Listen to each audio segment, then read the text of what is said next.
Daktari, mke wangu lazima afe leo kwenye chumba cha kujifungua. Nitakulipa 250,000 kwa kazi hiyo.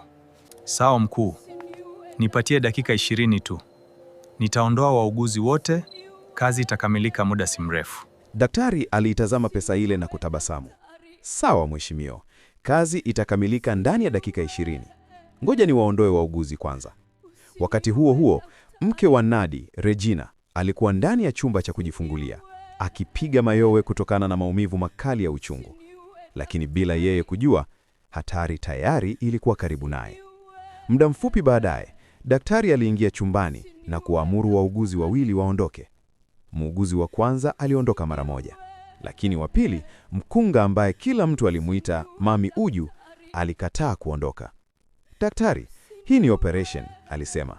Utahitaji msaada. Nibaki nikusaidie. Uso wa daktari ulibadilika ghafla. Hapana, alifoka. Unanifundisha kazi yangu. Naweza kufanya kila kitu peke yangu. Tafadhali ondoka. Regina aliendelea kupiga kelele kwa maumivu. Daktari, nakufa. Tafadhali nisaidie. Anza kunisaidia. Daktari alimtazama na kunong'ona moyoni. Usijali. Utakufa hivi karibuni. Mami Uju alihisi baridi ikimpitia mwilini. Akaondoka taratibu huku akitikisa kichwa. Kuna kitu si cha kawaida hapa, alijinong'oneza na kuondoka. Ndani ya chumba, daktari alifunga mlango kwa kufuli. Akaingiza mkono wake mfukoni na kutoa sindano iliyokuwa na kimiminika cha uwazi alichokuwa amekificha. Regina alikuwa anatetemeka kwa nguvu. Maumivu ya uchungu yalikuwa makali mno. Machozi yalitiririka usoni mwake. Tafadhali daktari, alilia.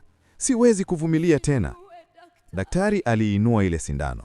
Wakati huo, Regina alinyoosha mkono wake kuelekea kwake, akiomba msaada. Alidhani ile sindano ingemwokoa na kumaliza maumivu yake. Lakini bila yeye kujua, kile kimiminika ndani ya sindano haikuwa dawa.